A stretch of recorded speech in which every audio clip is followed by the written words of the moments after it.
from New York. I'm Jane, and today we are joined by Brad Aeon. Welcome, Brad. Thanks for having me on. Really appreciate it. Thank you, Brad, and thank you so much for sharing your time with us. Yes, pun intended. I've been waiting forever to say that. Would you mind telling us a little bit more about yourself, please? Sure. Well, my name is Brad Aeon. I did my PhD at Concordia University. I did my PhD on the topic of time management. It's very strange because when I first started to be interested in the research on time management, I expected that there would be a lot of research. It would be oversaturated because whenever you go to a bookstore, it's filled with dozens of different books about productivity, time management, self-help, and so on. So I expected there to be like millions of articles about the scientific aspects of time management, but very strangely, no, there was very little research. So I thought, this is my opportunity because I'm someone who have been obsessed with time management for a very long time. And if you want some personal background, the reason why I was so interested in time management is because during my entire, academic career, even as a student, I always felt like I was below average in terms of intelligence.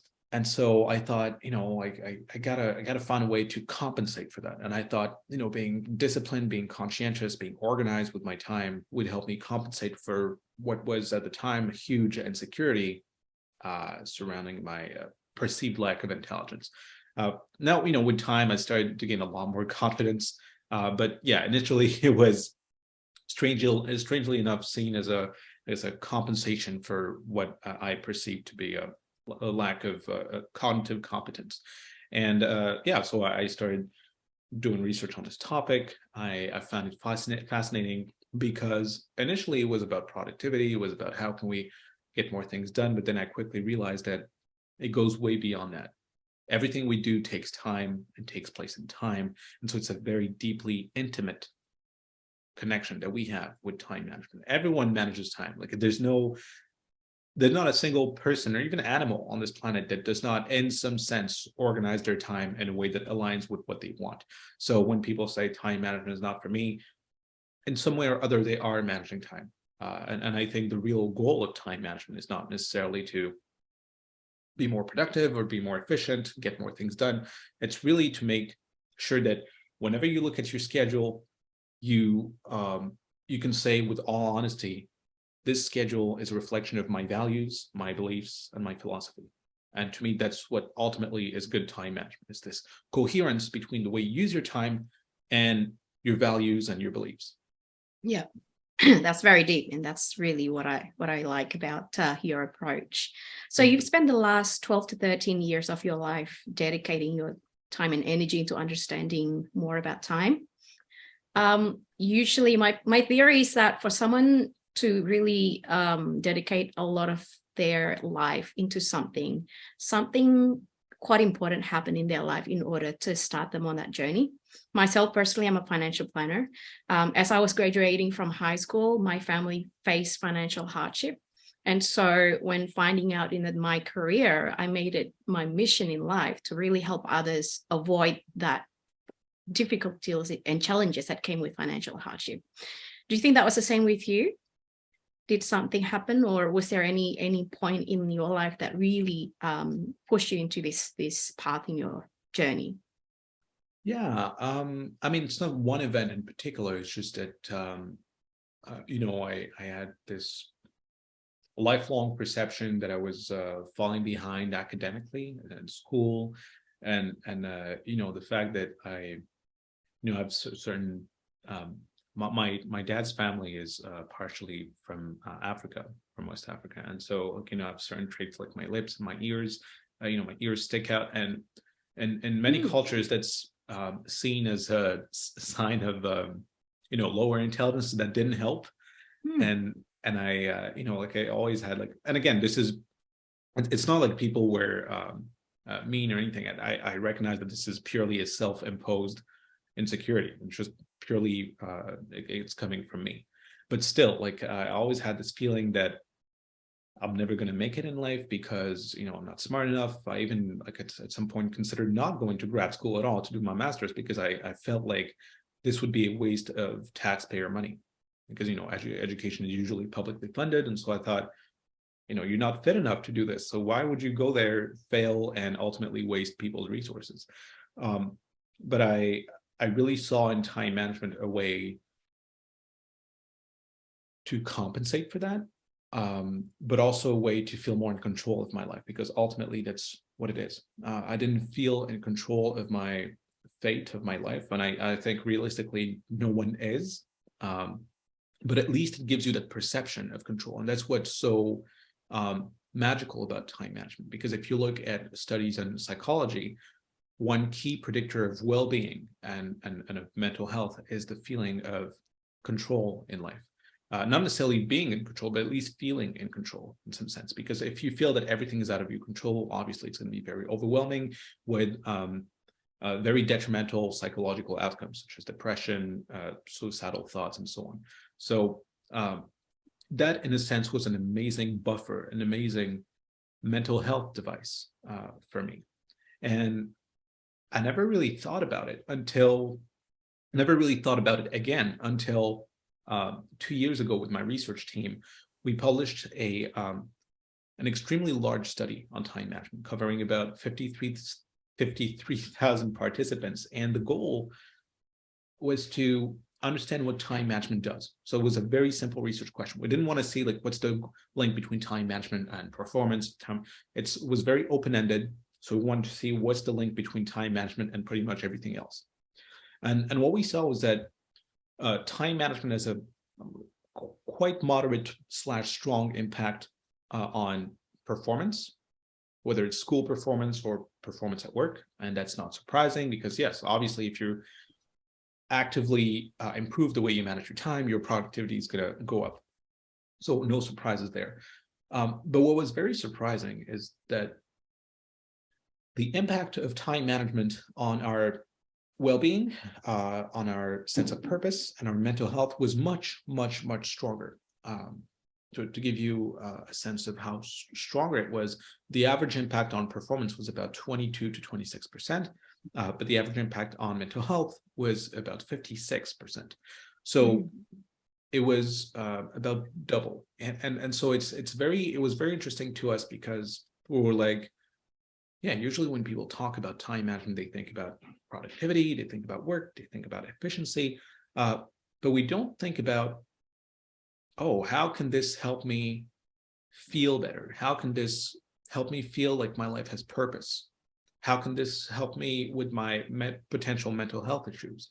And no, it all makes sense because the very first research, like the modern research on time management that started in the late 70s, early 80s, much of it was not about how does time management affect performance. It was more about how does time management affect a specific type of people. And at the time, it was the unemployed, because the unemployed people are a very particular segment of the population in the sense that when you have a job, you have a daily routine, right? You wake up, you take a shower, you go to work, you have a certain rhythm in your day-to-day life. And that rhythm creates predictability, creates regularity, which is so important to mental health. But when you're unemployed, overnight, you lose that rhythm. It's almost like everything becomes everything melts away. There's no routine, no rhythm.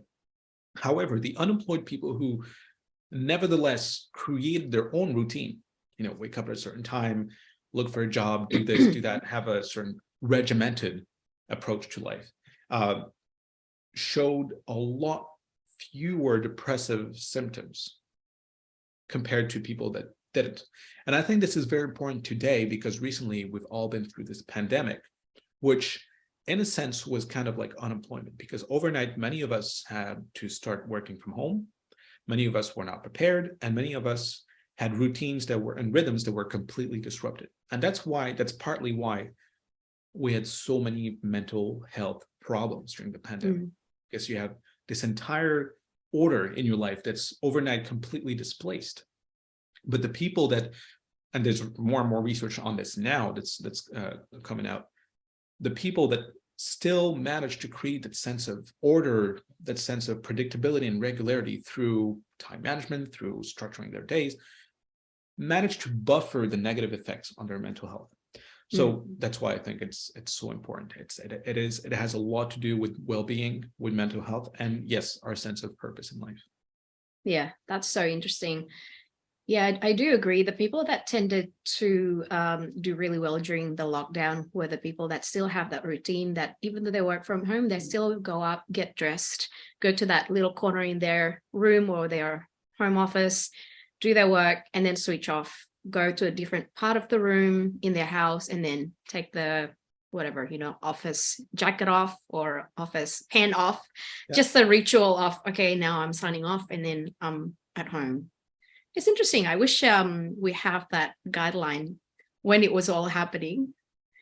No, absolutely. And I think it speaks more generally to the idea that people don't teach about these things, don't teach you these things in school. We teach people things like mathematics, like, languages, whatever it may be, English, French, but not the management of time.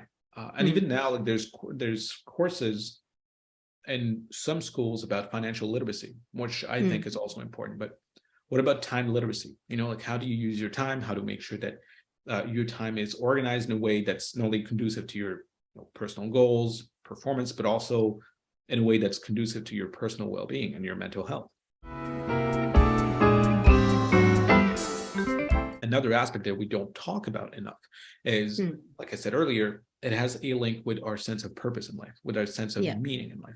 And that's something that, we usually assume to be very abstract, very philosophical, very nebulous, like meaning in life, like that's something that's out there. Like, why should we even talk about it? But the reality is that, and now there's about, I think, 60 years of research into this topic, the perceived meaning in life. And it really shows that it's nothing philosophical, it's nothing abstract, and it's certainly not out of reach.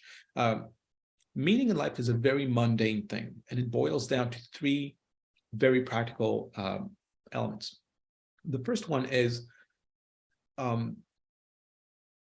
coherence. The idea that your life, instead of being erratic or chaotic, your life has a certain order and predictability, regularity. The second one is goal orientation. The feeling that your day-to-day behaviors are oriented towards some kind of goal rather than, you're doing things aimlessly.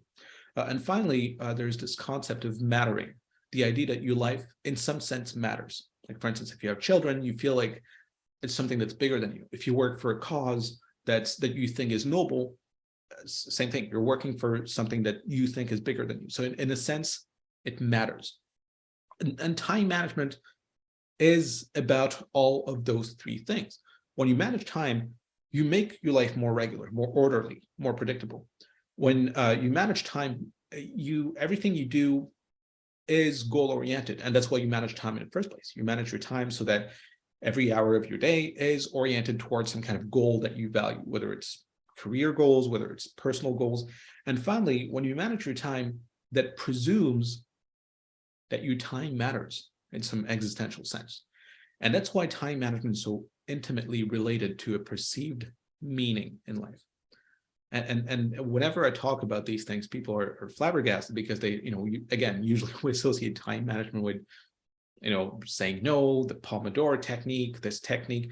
But in reality, I think it goes way beyond all those things. And it really has an existential aspect. That's great. And how important do you think do we take the time to really reflect on what's important for us at that specific time? Because as people go through different various life stages, that definition changes, right? And it's so easy to just go with the flow and say, oh, no, this still matters. Of course, I thought about this for a very long time. But in fact, significant changes happen gradually. And so at what point in time do you think we should all refresh this definition for ourselves? I think this should be an ongoing thing. I think your time management is not something that's crystallized, and there's no like one system that you're going to use for the rest of your life, like one way you use your time that you're going to use for the rest of your life. First of all, I think the real problem is that people very rarely take time to reflect on that in the first place. So very, like if you ask a lot of people why, look at your schedule. If you have one, look at your schedule. Why is it that you spend your time this way? People rarely ask themselves that question. Not because they're lazy, not because, first of all, it's because it's never taught. Like you don't hear this this idea very often that you need to be very intentional with your time.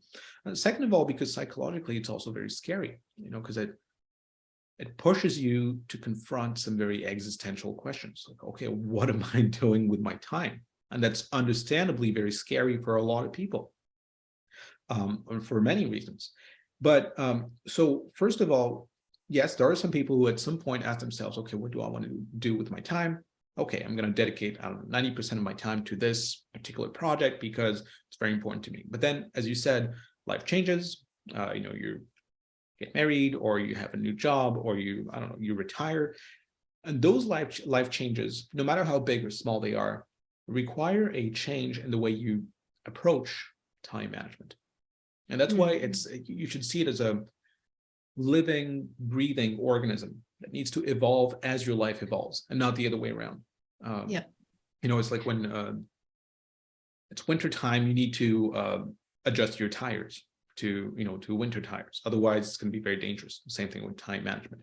That's why I highly recommend that people take about 30 minutes. It doesn't have to be very long. About 30 minutes every month or every couple of months to do what I call an intentionality session, which really consists in taking a notebook and a pen, and you go to some place that's quiet, whether it's a coffee shop or the local library, and you just list down all the things that you're currently doing, all your current obligations, your commitments, and ask yourself if it's still a top priority.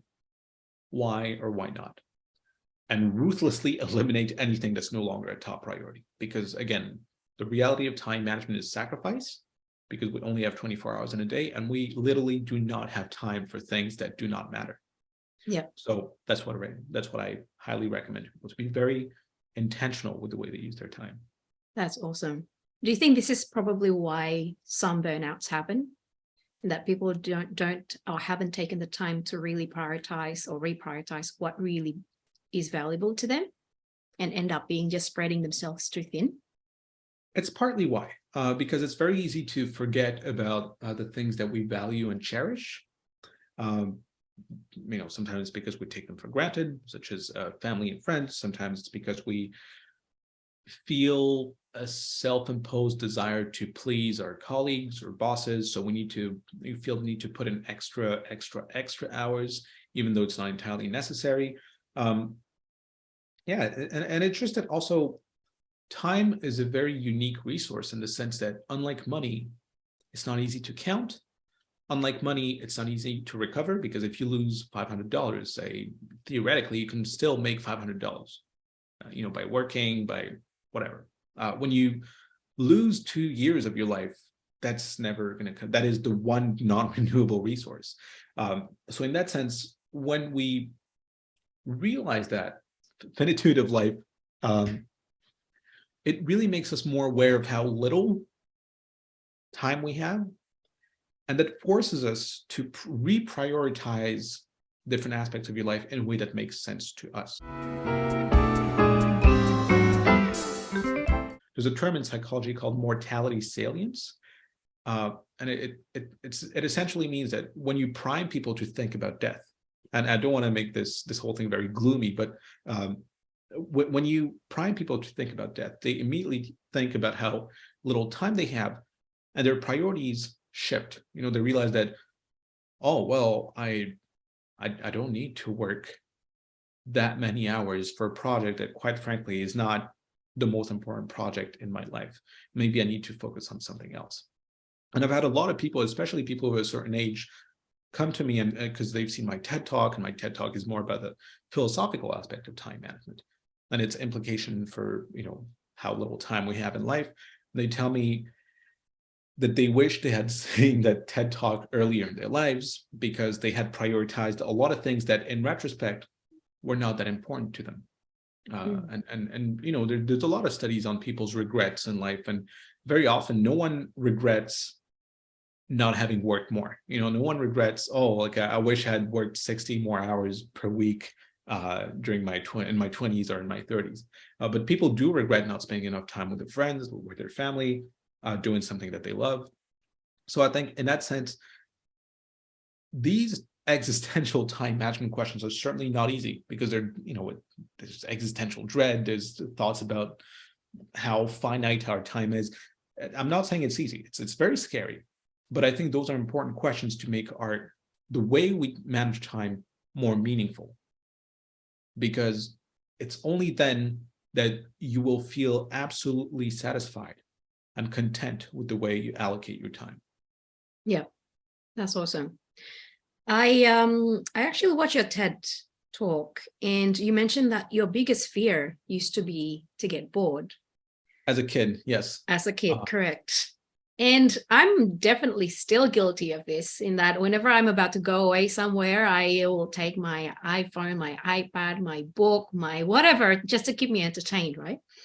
And we are in this particular age of attention economy, whereas, the introduction of those gadgets really took a lot of our attention away. And if we look at young kids now, hardly do they just go out into the green pastures and just spend the whole day without any gadgets. How do you think our current way of life have shaped the way we think of, one, the finiteness of time, and two, how do we still appreciate that attention, that our span of attention is related to how we manage time, and how can we be a lot more mindful with how we share our time? That's an excellent question. I think the attention economy, as you put it, is certainly bombarding us with a lot of satisfying content. I'm thinking of TikTok, for instance, or Instagram. The reward of watching the content is great, because it requires very little effort. You're just scrolling through an endless feed, and the reward is amazing, because you get very dopamine hits, right? Yeah, dopamine, exactly. It's not necessarily a bad thing in and of itself. The problem is, first of all, like you said, it certainly diverts our attention away from how finite our time is. Like, for instance, the latest statistic, I think it was in 2021 or 2022, the average person, or rather the people on average, spend 2 hours and 31 minutes a day on social media alone. That's not internet, that's just social media specifically. Again, in and of itself, it's not necessarily a bad thing, because you can use social media in many different ways. I use social media to keep track of the latest time management research, and I find it fascinating. But if you use it in a way that is very passive, there's active versus passive use of social media. That is problematic, because ultimately the information that's sent to you captures your attention, and your attention is nothing else but your time. So if you want to manage time meaningfully in the 21st century, you have to be able to control that information, to control your attention. And like you said, it's extremely challenging today, because the real problem that we have is that anything worth knowing, whether it's reading a book, whether it's learning a new musical instrument, whether it's learning a new language, requires a certain amount of effort, with a reward that's not going to have a payoff until, in the case of a book, it takes 10, 12, 20 hours to read a book. But in the case of TikTok, the effort is very minimal, almost non-existent, and the reward is disproportionately bigger, which means that, our brains are cognitive misers, that we don't particularly like effort. We want to be efficient with our brain. So, we're wired to look at those shortcuts, which means that the effort to reward ratio for social media is insanely high compared to everything else. So no wonder that we prioritize those things over learning a musical instrument, learning a new language, reading a book. And I think the problem is, our society is not particularly encouraging book reading. not particularly encouraging, learning a musical instrument, because it's part technology, part social norms. And when you combine those two things, we live in a society where it's become impossible to take some time to reflect on how we spend our time. It's become impossible to take some time to reflect on, like you said, okay, my life is very finite. So how can I use my time better? And the thing is, these technology, social media in particular, act as a palliative, in the sense that, whenever you start thinking about your career, your future, your death, what you want to do with your life, these are very anxiety-inducing questions. So whenever you feel that anxiety, there's a strong urge to comfort yourself by turning to social media. And it's something that I noticed in myself and a lot of people. Whenever we feel anxious, whenever we start to feel jittery, it works as a comforter, and it's very normal. But at some point, we can't just bury our heads in the sand all the time. At some point, you have to ask yourself, okay, what do I want to do with my life? How do I want to use my time? How do I want to use my time? Do I want to use it meaningfully? What does that mean for me? And try to resist the urge to always go to that place that's going to give you very short-term rewards, but absolutely no long-term rewards, because that's the reality of it. Yes, it's going to stimulate you, but at the end of the day, you will get very little to zero rewards from using social media in 20 years from now. Reading a book, learning a new instrument, investing in yourself, that's going to have extremely large rewards, but not right now. Yeah. And that's the problem. It's always been do I want quick reward now versus large reward later? And this is, again, in psychology called time discounting. We discount future rewards. So for instance, if I gave someone the choice between, do you want $20 right now, or do you want $200 in 10 months? If that person chooses $20 now, that person discounts time very heavily, meaning that anything that's in the future has very little value. And that's something I think we have to work on as a society, because it's very important for education in particular. Because education, if you want people to invest in themselves, that requires long-term thinking. If that makes sense. I'm sorry, this was a very rambling, but these things are all connected to the way we manage our time. Yeah. Okay. There was a study that that basically revealed older people are the most happiest, I think, in their 50s and 60s. And that's probably because they are realizing the significance of the remaining time that they have in their lives, right? Have you encountered similar studies with people who are possibly terminally ill, or something in that nature? In that, does the conscious awareness of the limitness of time relate to the state of your happiness overall? Not necessarily, and that's the thing. I talked about a thing called mortality salience. It really depends on how you approach it. Some people really, for lack of a better word, freak out, and understandably so. Saying, "Oh my God, I'm going to die."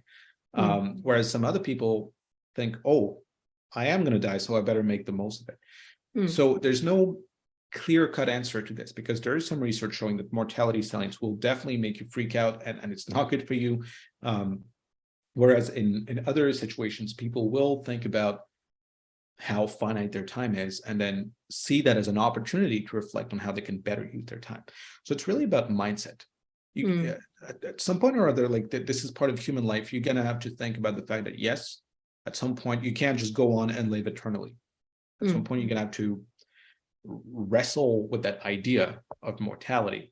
And the way you approach it is going to make a huge difference between being absolutely depressed about it, or see it as an opportunity to make the most of it. Yeah. Yeah, it's like the Stoics' memento mori and the classical painters' use of skull throughout their paintings, right? Absolutely. And I think I'm actually working on a book, and one of the chapters is called Memento Mori, and it's about this idea that in modern life, we do not have those things anymore. I realized, for instance, that the last time I saw a cemetery, it must have been like 12 years ago, because we almost never see them. Whereas back in the day, mortality, death, whether it's death of a relative or someone you know or a friend, was a very common occurrence. Yeah. Whereas now you almost never hear about it. And even on TV news, whenever we talk about death, it's very often in statistical terms. There's no gruesome details. There's no, so the idea of mortality, it's almost like it's disappeared from our day-to-day reality. Why is that? Well, I think it's very understandable that makes a lot of people feel nervous. And I think it's also, again, this idea that we don't want to talk about it, so we eliminate it, or at least we repress it. We push it away from our day-to-day reality. We don't talk about death. And even like in any, I guess, group of friends, like the person who brings up death will be seen as, oh, why are you talking about this? Like you're killing our vibe. This is weird. Please don't talk about death. We don't really talk about it. Whereas in other cultures, like I believe it's in Madagascar, every 7 years or so, you're supposed to exhume the bodies of your dead relatives and then perform some kind of ritual, then put them back in their graves. So it's more of a celebration. Whereas in at least of the Western countries that I know, it's not necessarily the case that we talk about death, and certainly not to the extent that we used to back in the 40s and the 20s, where it was, it was certainly a sad event, but it was certainly something that was more present in day-to-day life. Yeah, that is interesting. I like what you said, that time management can be boiled down into 3 areas, which is coherence, purpose, and significance. In terms of finding significance in our lives, I feel like the current society has lost touch with the more religious aspect, but mostly I'm talking broad strokes here. Do you think that has an impact into how we see the way we manage our time, in that we don't really feel like we belong in this bigger thing, and so finding meaning has been a little bit more tricky? Yeah, certainly. So yes, it's religion. It's also social norms, because both, and governments too, because all 3 of them not only give you meaning in life. Like if you're, say, like if you back in the day, communism, for instance, you were supposed to work toward the advancement of your nation and your fellow workers. In religion, you're supposed to do certain things at certain times. In fact, most of the words that we have today for time are religious in nature. Like, for instance, Thursday comes from Thor's day, the day of Thor. It's a Norse god. The reason why you have 7 days in a week is because, in the Bible at least, God created the world in 7 days. So all of the temporal concepts and words that we have today come from religion. And it's not just that it gave us a sense of purpose and a sense of guidance in how and what we should do with our lives. It was also a very practical guide to how we should use our time. For instance, a lot of people wake up today on a Sunday and think, oh, should I go to brunch? Should I watch Netflix all day? What should I do? Back in the 1920s, if you were a Christian, at least, there's no question. You wake up, you go to church with your family, because that's what you're supposed to do. In terms of social norms, there were certain things like family dinners. Like family dinner was at 5 or 6 or 7 p.m. depending on the country, and people gathered around, and it was an institution. You had to be there at a certain time for supper. Whereas today, like you can eat alone usually, so people eat more often alone than with their family. And there's no set time for dinner or for lunch. And because of that, and this is where the practical aspect comes in, because of that, we have to decide as individuals how to manage our time. We have to constantly ask ourselves, what should I be doing with my time now?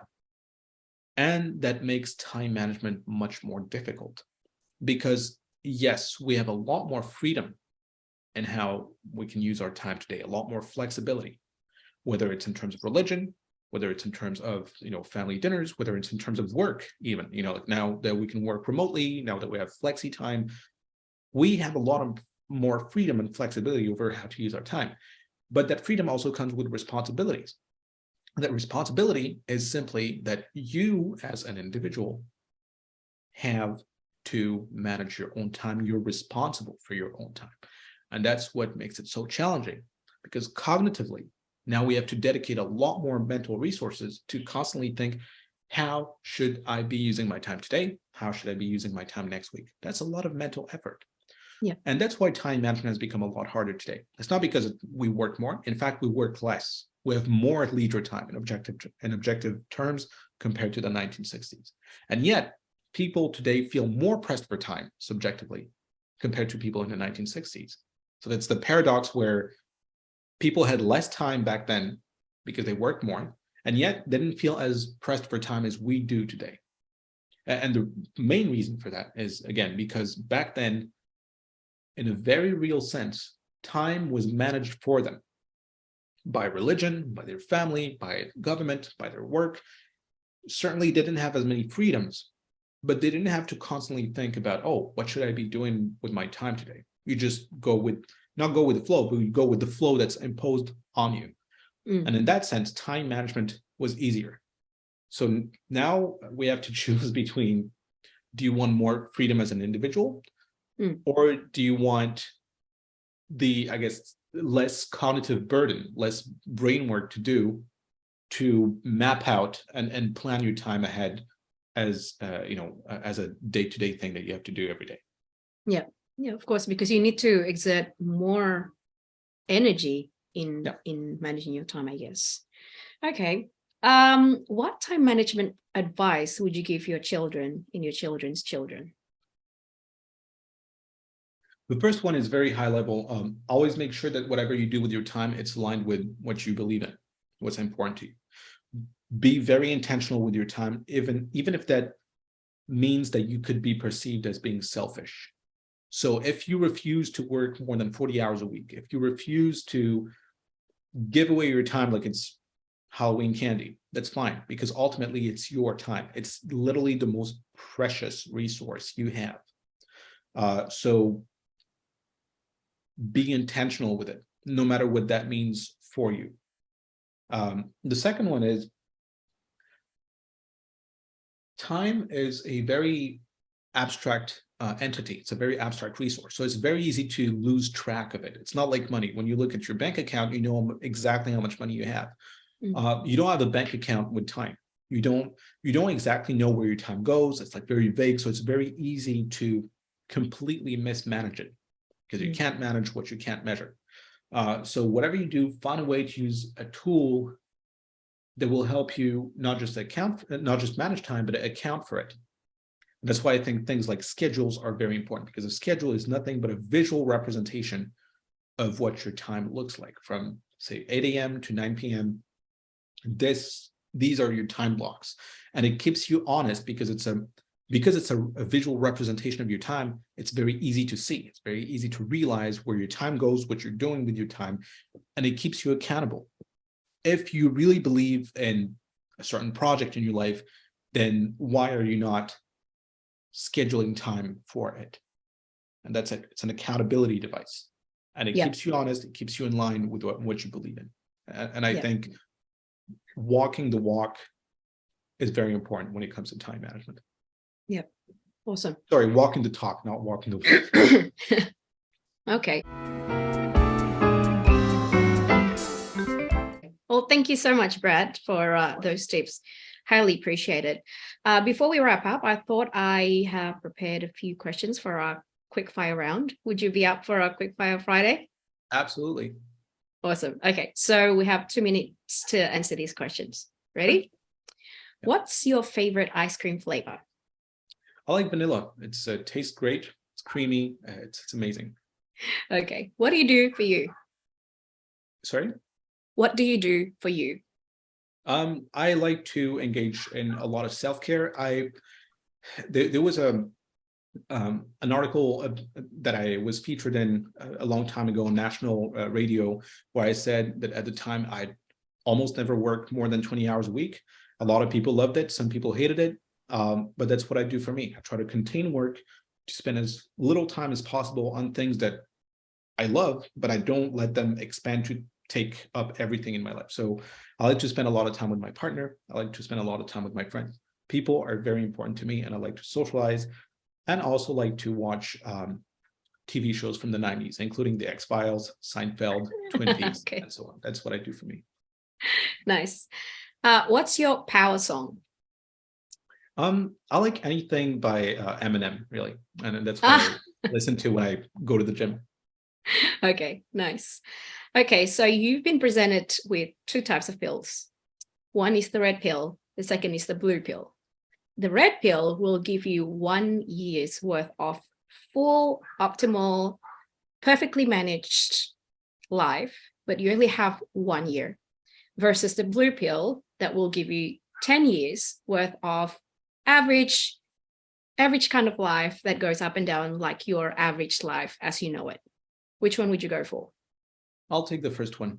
I really believe that there's a saying that the brightest candles die out a lot faster because they shine brighter. I believe in that. Yeah, certainly. No, nice. Okay. Describe the perfectly managed day for you. 3 deep work sessions. So 3 sessions of 90 minutes each, where I work very deeply in a very focused way on things that are important to me, including research. About 2 hours at the gym. And the rest of the time, I either go to a concert or to a movie with my partner and spend some time with my friends, and come home, have a great homemade dinner, spend some time with my partner again and the cat. And yeah, it's very mundane, but it means the world to me. Yeah, nice. Why do you do what you do? Why do I do what I want to? Because I truly believe that if you improve the way you manage your time by only 10%, it can have life-changing consequences, because it's a compound thing. The moment you realize that you can manage your time a little bit better in a slightly wiser way, you realize the benefits of it, which really is going to push you to improve it further and further and further. And it's a virtuous cycle. And I think that once you realize the benefit and the potential, you're really going to try to maximize your time management learning in a way that you're just going to discover how great it is for an entire lifetime, if that makes sense. Yeah. Yes. Perfect. And what do you want to be remembered for? I want to be remembered, and I know this is perhaps overambitious, but I want to be remembered as the Carl Sagan or the Neil deGrasse Tyson of time management. So the person that looked at time management in a way that is very interdisciplinary. So not just the tips and tricks, but also the history, the sociology, the anthropology, the psychology of time management. So really understand this thing globally and make it accessible to everyone, to show people the wonders of time management, that it's not just a little set of tips and tricks. It's really a superpower that can change your life. And there's so much more that you can learn about this one topic. Perfect. Hey, Brad Aeon, thank you so much for your time. My pleasure. See you then. So thank you so much for listening. If you enjoyed this conversation, please press the like button, comment, and share with your friends. And don't forget to press the subscribe button so that the next video will go straight to your box. See you next time.